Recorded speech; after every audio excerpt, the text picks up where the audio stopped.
Mentorat. Développer les autres. Première partie. Chapitre 1. Introduction. Comment reproduisons-nous des ministères saints? En tant que dirigeants d'Église, notre objectif est de reproduire les ministères et l'Église. Mais si l'Église n'est pas en bonne santé, elle ne pourra pas être reproduite. Il est impossible d'avoir des églises saines sans développer des équipes saines. Il est important d'avoir des équipes en bonne santé. Un modèle d'implantation d'église. Un mouvement d'implantation d'église est vraiment un mouvement de développement de leadership. Mais aucun mouvement ne survivra à la première génération sans investir dans la prochaine génération. C'est-à-dire, il est trop tard pour commencer à creuser un puits quand on a soif. Par conséquent, les mouvements d'église en bonne santé exigent un fondement de leadership sain. Nous reproduisons ce que nous sommes. Alors que les églises ont généralement externalisé leur formation en leadership vers des écoles bibliques, celles-ci produisent souvent des universitaires et des théologiens, pas nécessairement des leaders efficaces pour l'Église. Même si toutes les écoles bibliques fonctionnaient à pleine capacité et que tous les diplômés entraient dans un ministère, nous ne serions pas en mesure de répondre aux besoins de leadership dans l'Église mondiale. Des leaders sains et efficaces ne peuvent venir que d'autres leaders sains et efficaces. Nous reproduisons ce que nous sommes, pas ce que nous disons. Comme dans la nature, l'espèce se produit d'après l'espèce. Il en est donc de même avec les leaders. Un leadership sain est centré sur l'impact et non le succès. Qu'est-ce que le succès dans la vie? Le leadership et le ministère. Comment nous définissons cela déterminera nos priorités dans notre vie et notre ministère. La réalité est que si nous ne reproduisons pas notre ministère ou organisation, se termine avec nous. Si nous pouvons accomplir la vision dans notre vie, c'est une petite vision. Si nous pouvons accomplir la vision par nous-mêmes, c'est une petite vision. Cela signifie que nous devons changer nos priorités et penser à long terme et non à court terme. L'importance implique généralement plus d'une génération. Une approche multigénérationnelle. La promesse abrahamique, Genèse 12, versets 1 à 3, a pris de nombreuses générations avant de devenir une réalité. La perspective de Dieu couvre toujours des générations. C'est la raison pour laquelle il est si important de passer le relais avec succès, afin que chaque génération n'ait pas besoin de repartir du début sans rien. Au lieu de cela, notre objectif devrait être que les autres puissent s'appuyer sur notre héritage et accomplir plus que toute autre génération avant eux. Cela n'arrive pas par hasard. Afin de laisser quelque chose d'important, nous devons avoir le bon objectif. Nous devons avoir une vie basée sur de bons principes. Évaluez votre définition du succès. En quoi est-ce différent de faire quelque chose d'impactant dans la vie? Les obstacles à l'impact. 1. Les mauvaises priorités. Sans une certaine structure ou d'autres moyens de développement sont mis en place, cela ne se produira pas. Pourquoi? Parce que développer les autres, bien qu'important, n'est jamais une urgence. Les choses urgentes agissent sur nous, les choses importantes sur lesquelles nous devons être proactifs. La plupart des dirigeants consacrent la majeure partie de leur temps aux activités du premier trimestre. Il s'agit d'activités urgentes et importantes. Mais si cela prend la majeure partie de notre temps, nous ne serons jamais un leader efficace. Le cadran Q1 entraîne le stress, épuisement professionnel, gestion de crise, éteignant toujours des incendies. Le cadran Q2 entraîne la vision, une perspective, un équilibre, une discipline, un contrôle et peu de crise. Ces activités découlent de principes profondément ancrés, pas seulement de la discipline personnelle ou de la volonté de mieux faire. Effective, les dirigeants efficaces accordent la priorité à leur temps pour faire les activités importantes mais non urgentes à court terme. Ces activités construisent rarement son ego mais entraînent des contributions significatives de la part du leader. C'est le contraire du leader dépendant de l'adrénaline. Évaluez vos priorités et votre emploi du temps. Que devriez-vous changer pour fonctionner en tant que leader du cadran Q2? 2. Manque de concentration. Au début de notre ministère, nous essayons souvent de tout faire. En fin de compte, les leaders efficaces se rendent compte que le chemin qui mène à l'impact signifie qu'il faut être plus concentré. Au fur et à mesure que le leader se concentre, son influence augmente dans le domaine ciblé. Au lieu d'accomplir plus, ils feront plus pour le royaume à long terme. 3. Le manque de leadership serviteur. Le leadership serviteur, tel que décrit dans la Bible, est le seul type de leadership qui reproduise la vie chez les autres. Ce n'est que la vie authentique qui puisse reproduire une autre vie. Le leadership serviteur, tel que décrit dans la Bible, est le seul type de leadership qui reproduit la vie chez les autres. Seule la vie authentique peut reproduire une autre vie. Si nous n'avons pas cet ADN en bonne santé, nous reproduirons des leaders morts-nés ou des leaders qui ne peuvent pas reproduire les autres. Nous nous installons pour faire des clones et ceux qui dépendent de nous. La fondation du leadership serviteur. Le plus grand leader de tous les temps, Jésus, a modelé le type de leadership que nous devons suivre. Cependant, toutes nos cultures ont été touchées par la chute et le péché. Une fois croyants, la transformation commence à changer nos vies personnelles, mais souvent cela n'affecte pas la manière dont nous pratiquons le leadership. Cela doit aussi être transformé.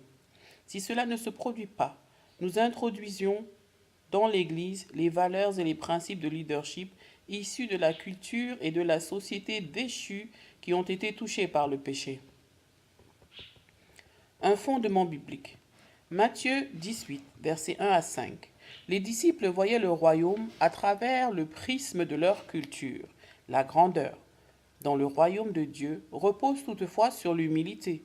Deviens comme des petits-enfants, et non sur l'orgueil. Matthieu 20, versets 20 à 28. Deux frères, Jacques et Jean, demandent à leur mère de demander s'ils peuvent s'asseoir à côté de Jésus dans le royaume. Quand les 10 autres se fâchent, Jésus dit, « Les dirigeants des nations les martyrisent, mais ça ne devrait pas être ainsi parmi vous.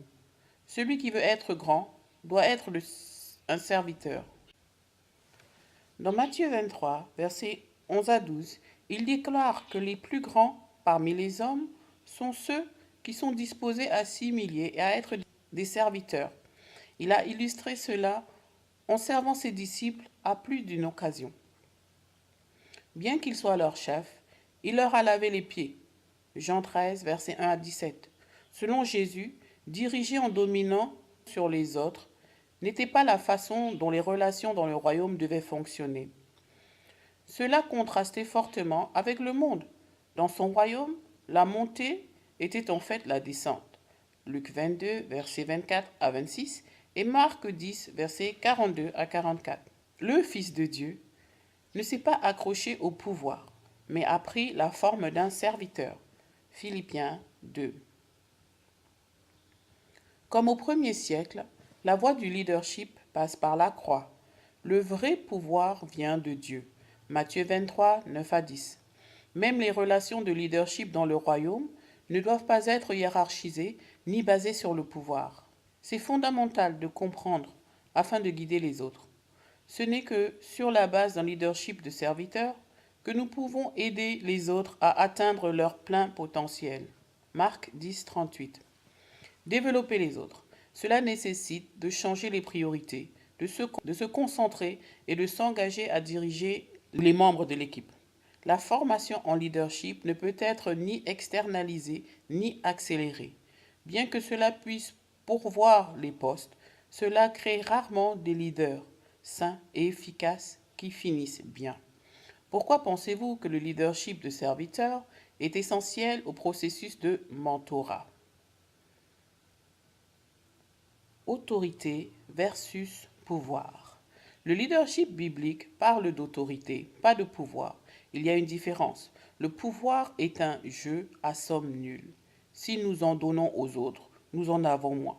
Cependant, l'autorité donne la vie. Plus nous donnons aux autres, plus nous avons de l'influence et par conséquent, plus nous en avons tous. Elle peut grandir pour répondre aux besoins. En utilisant nos dons, ils nous feront une place dans le corps. Au fur et à mesure que les gens bénéficient de nos dons, notre influence augmentera naturellement.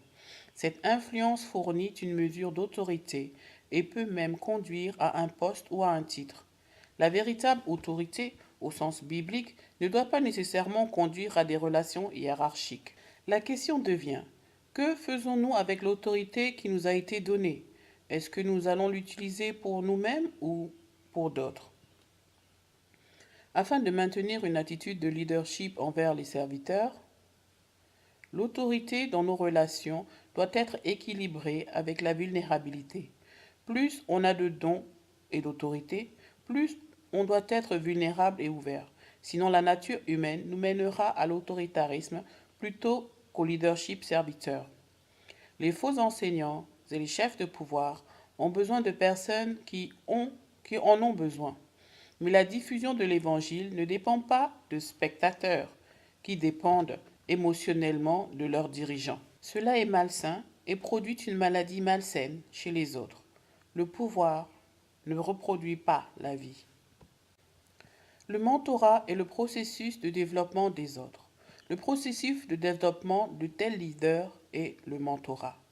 Mais puisque nous reproduisons après notre genre, le leader détermine ce que nous allons reproduire. Les leaders basés sur le pouvoir et la position reproduisent un protégé basé sur le pouvoir concurrentiel.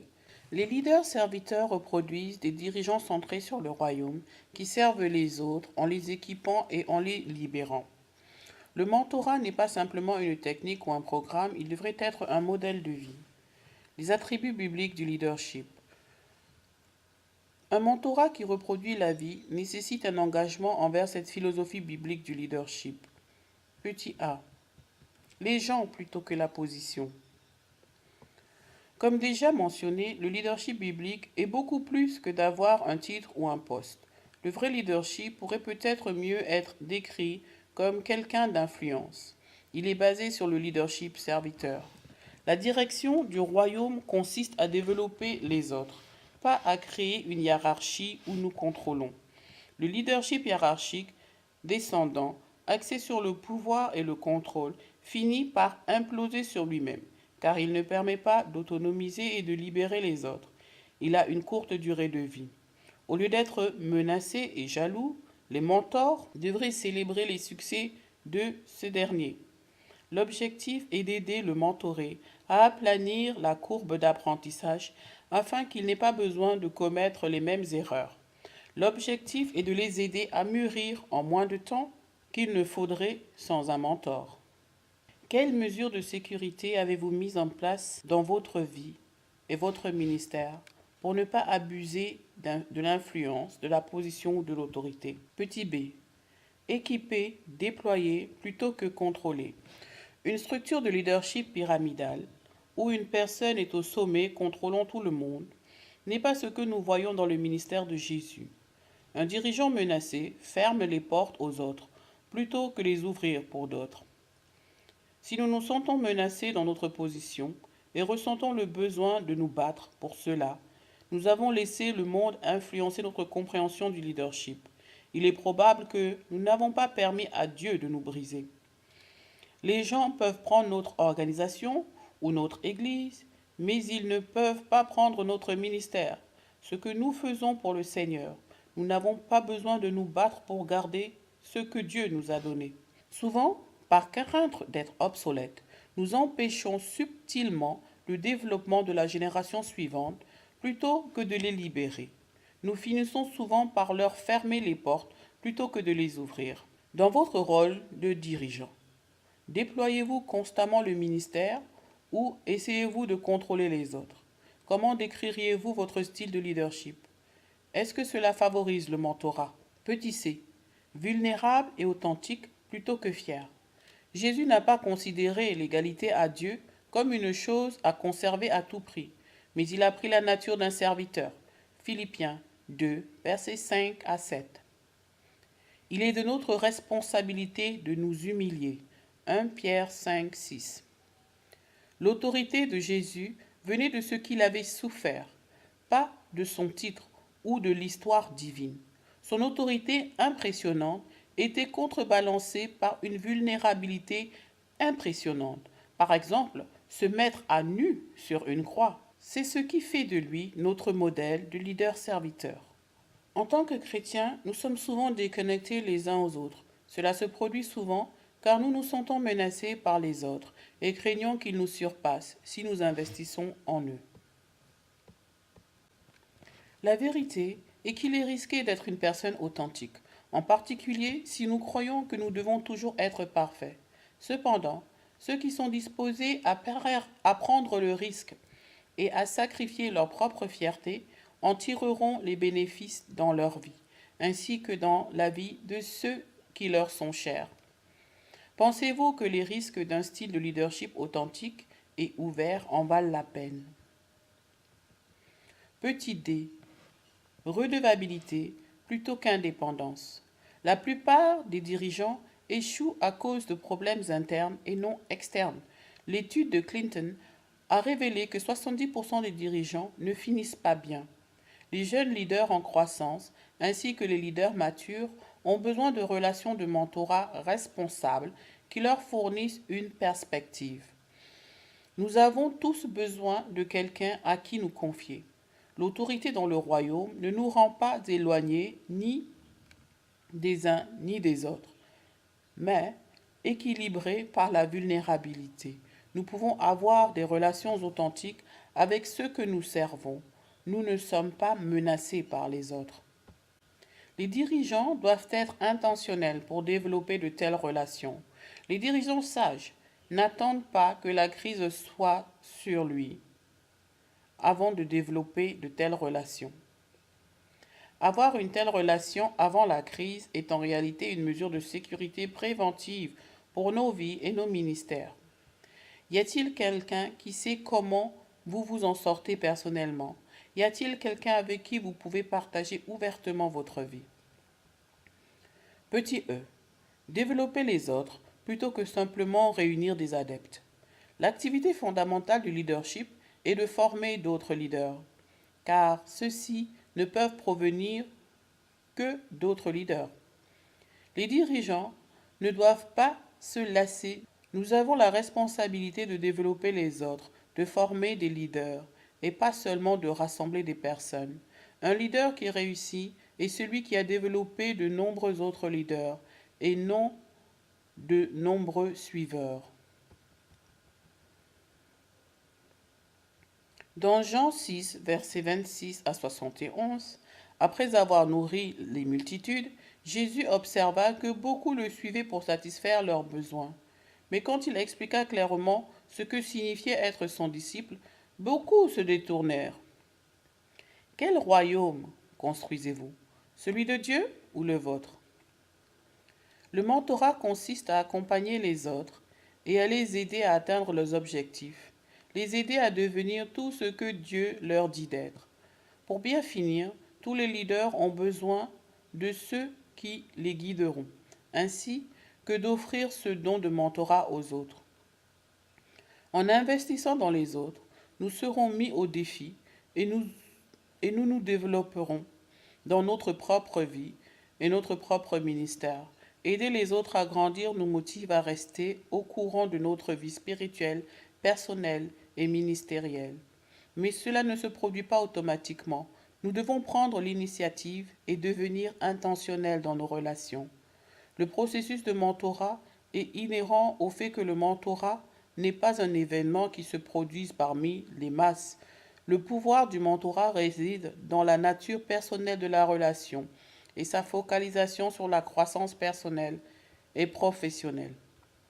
Cela nécessite un équilibre de caractère, de connaissances et de compétences. Le cœur, développement du caractère, inculquer l'amour, les valeurs et la passion du Christ aux dirigeants. La tête, acquisition de connaissances, développer la compréhension, la connaissance et la sagesse dans le leader. Les mains, développement des compétences, développer le ministère et les aptitudes à la vie du Christ dont le mentoré, afin qu'ils puissent remplir plus efficacement la grande commission. Développement personnel. Le mentorat ne consiste pas seulement à enseigner des compétences ou même à enseigner la théologie.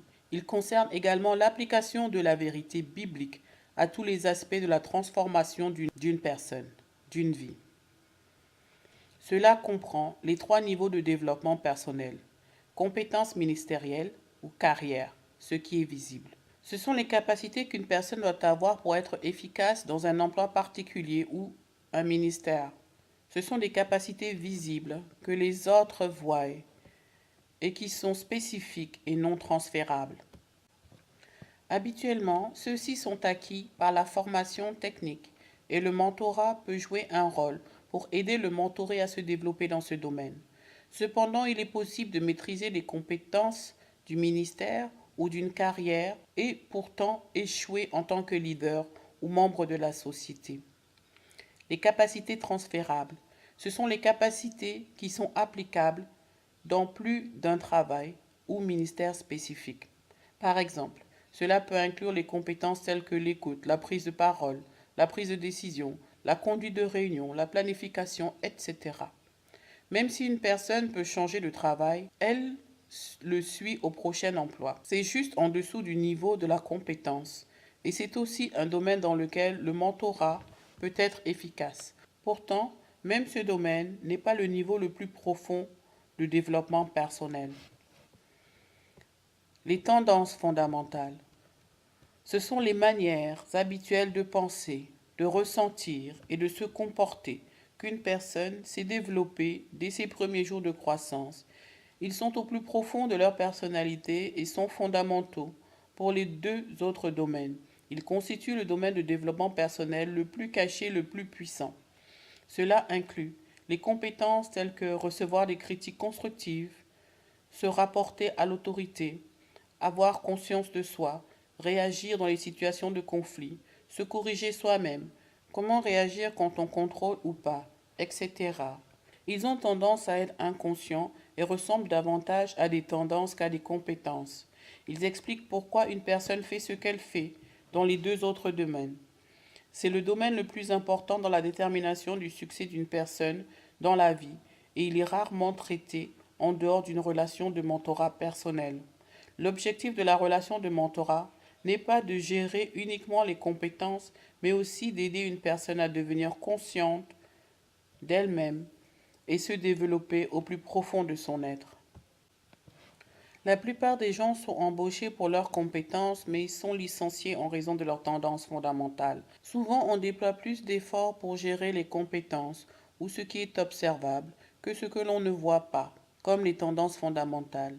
Pourtant, ce sont eux qui ont une grande détermination quant à notre réussite globale dans le leadership et la vie.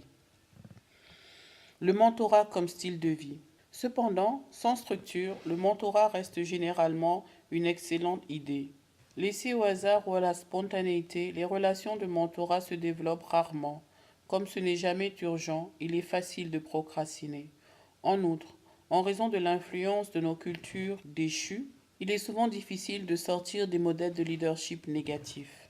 Alors que la transformation interne doit se produire, un modèle ou une structure est alors nécessaire pour nous aider à réapprendre cet art perdu du mentorat. Cela signifie généralement que la plupart des dirigeants devront modifier leurs priorités et leur calendrier pour ce faire. Il ne peut s'agir simplement d'un autre programme ajouté à un programme surchargé déjà existant. Il existe de nombreux types de mentorat, mais nous voulons discuter ici d'une relation spécifique qui a pour but d'aider une personne à progresser dans sa vie et à devenir le leader le plus efficace possible. Cette relation de mentorat intense a un but spécifique et dure généralement un certain temps, puis doit être périodiquement redéfinie et adaptée. Nous avons tous le pouvoir de guider d'autres personnes dans la sphère de nos propres ministères et de notre influence. Nous pouvons faire cet effort en prenant le temps de développer d'autres, même si nous n'avons peut-être jamais eu cette occasion. Nous pouvons offrir ce cadeau de mentorat à quelqu'un d'autre. Avez-vous l'intention de développer les autres par le biais des relations de mentorat? Le mentorat défini. Le mentorat n'est pas le discipolat. Le mandat des Écritures, Matthieu 28, 19 à 20, est de faire des disciples, pas seulement de gagner des convertis. Dans la mesure où l'Église n'y parvient pas, c'est de cette mesure qu'elle devient une représentation du christianisme culturel. Dans de nombreuses régions du monde, on peut alors dire qu'elle mesure 1 kilomètre de large et 1 centimètre de profondeur. En d'autres termes, une foi superficielle qui ne transforme pas l'individu ni la communauté.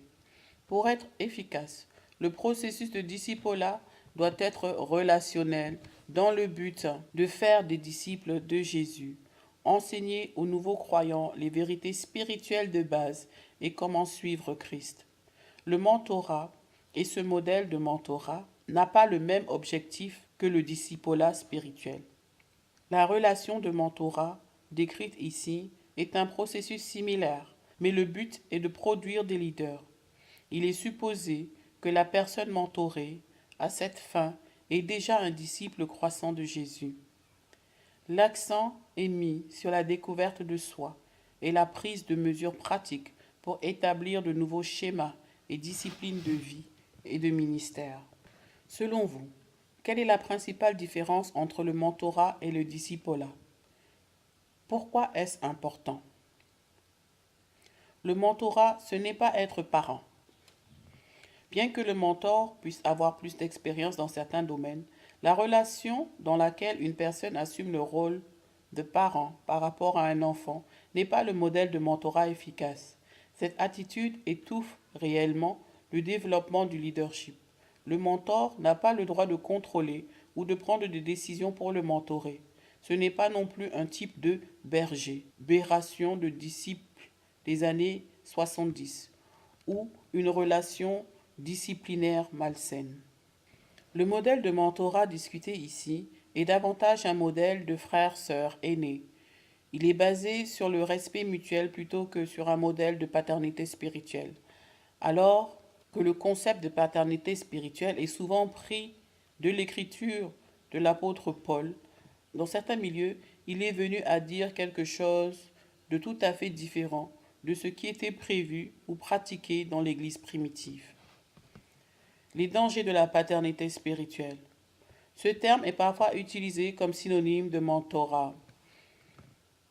Le verset souvent cité comme justification de ce type de paternité spirituelle est 1 Corinthiens 4, verset 15. Même si vous aviez 10 000 gardiens, enseignants, en Christ, vous n'avez pas beaucoup de pères, car en Jésus-Christ, je suis devenu votre Père par l'Évangile. Cependant, le contexte des remarques de Paul est celui d'un dirigeant serviteur du chapitre 4. Il devait être imité en tant que serviteur et non en tant que seigneur ou patron. Malheureusement, ceux qui utilisent le modèle de paternité spirituelle insistent souvent sur le contrôle pour ne pas libérer les autres afin qu'ils puissent les surpasser. Pour certains, cela signifie davantage une relation de contrôle dans laquelle une personne a un père qui la dirige dans la foi ou pire, contrôle même ses décisions. Les enfants spirituels de ces relations ne se sentent souvent pas libérés dans le ministère. Ce n'est évidemment pas l'intention de Paul. De ses nombreux autres écrits, il est clair qu'il était disposé à définir sa position, son ministère et même sa vie afin de servir les autres avec humilité. Mais en raison de notre nature déchue, la conséquence inattendue est que la relation se dégrade souvent en une relation descendante au cours de laquelle les dirigeants plus âgés empêchent la génération suivante. Le passage corinthien a parfois été sorti de son contexte et utilisé pour contrôler les autres et les maintenir sous l'autorité de leur père spirituel. Ce n'est pas l'intention de Paul, ni le but du mentorat. Jésus aborde la question centrale de la source de notre autorité dans Matthieu 23, 8 à 12. Il a enseigné que nous n'avions qu'un seul Père et que nous ne devions appeler personne sur cette terre Père. Les disciples devaient être frères et sœurs. Il affirme que tous les croyants doivent être des serviteurs égaux. Le titre et la position ne sont pas importants, mais ont plutôt l'attitude de Christ. confrontant notre propension à la position et au pouvoir. Il résume: le plus grand parmi vous sera votre serviteur. La position, même si les titres sonnent divinement, n'a jamais été dominée par les autres. Une grande partie de l'enseignement de la paternité spirituelle viole ce principe. Le modèle de frère-sœur plus âgé semble mieux refléter l'attitude de Jésus dans Matthieu 23, dans la mesure où elle produit la vie chez les autres, comme ils sont dirigés vers Christ et non vers la personne qui les guide. Cela permet au processus de mentorat d'être plus accessible à la fois aux mentors et aux mentorés, pas seulement à ceux qui sont considérés comme des leaders chevronnés, qui ont un âge plus paternel. Cela permet également d'avoir plusieurs mentors simultanément. Un modèle de frère-sœur aîné communique une représentation plus précise d'un modèle de mentorat sain, dans lequel une personne côtoie une autre personne sur le même parcours, plutôt qu'un expert ayant toutes les réponses. Revoyez Matthieu 23, versets 8 à 12, et réfléchissez aux dangers que vous avez expérimentés ou que vous avez vus dans un modèle de paternité spirituelle. Petit c. Le mentorat, ce n'est pas être parfait. Heureusement, le mentor n'a pas besoin d'être parfait. Aucun mentor n'est parfait. Il s'agit simplement d'une personne qui a franchi quelques étapes et qui est disposée à partager ses expériences avec quelqu'un d'autre. L'ouverture et l'authenticité, pas la perfection, sont nécessaires. Ce type de relation ne peut être efficace que si le mentor est ouvert et honnête dans ses relations avec le mentoré. Bien sûr, pour beaucoup, cela peut être menaçant, surtout si le mentor suppose que la perfection est une exigence du respect. Mais ce sont l'ouverture et l'authenticité qui produisent le respect.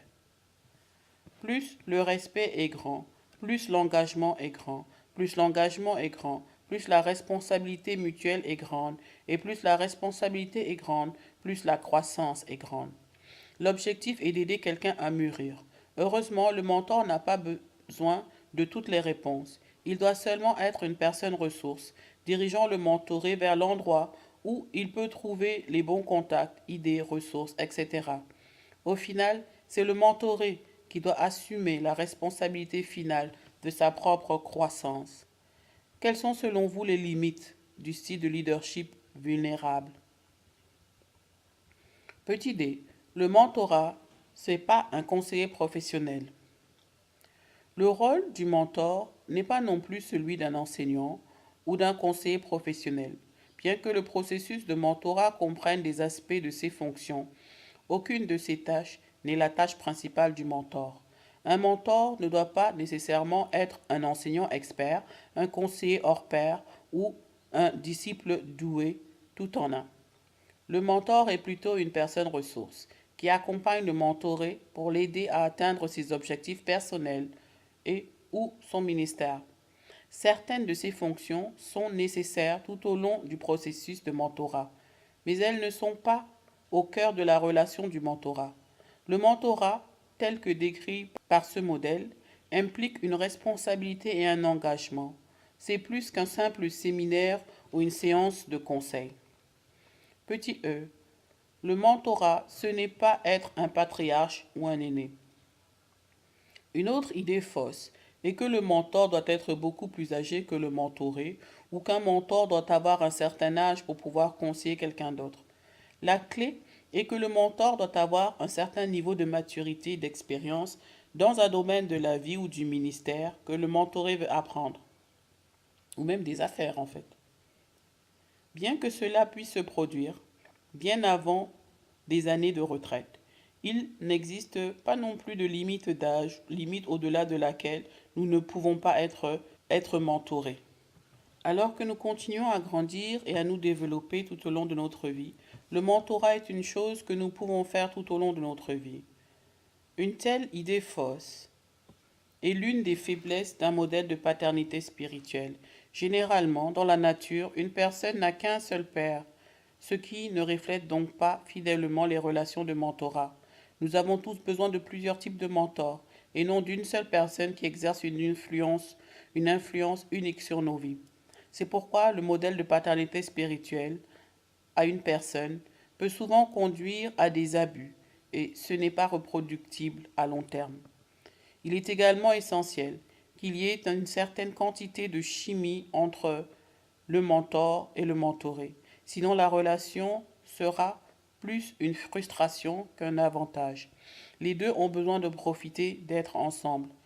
Bien qu'il puisse y avoir des tensions à court terme dans la relation, il faut résoudre les frustrations à long terme ou mettre fin à la relation. Dans quel type de relation de mentorat avez-vous été impliqué? Ont-elles été positives ou négatives? Comment cela affecte-t-il votre mentorat des autres? Commencez à considérer quelqu'un dans votre vie pour lequel vous pourriez être un mentor. Quelles mesures intentionnelles pouvez-vous prendre pour commencer à le faire?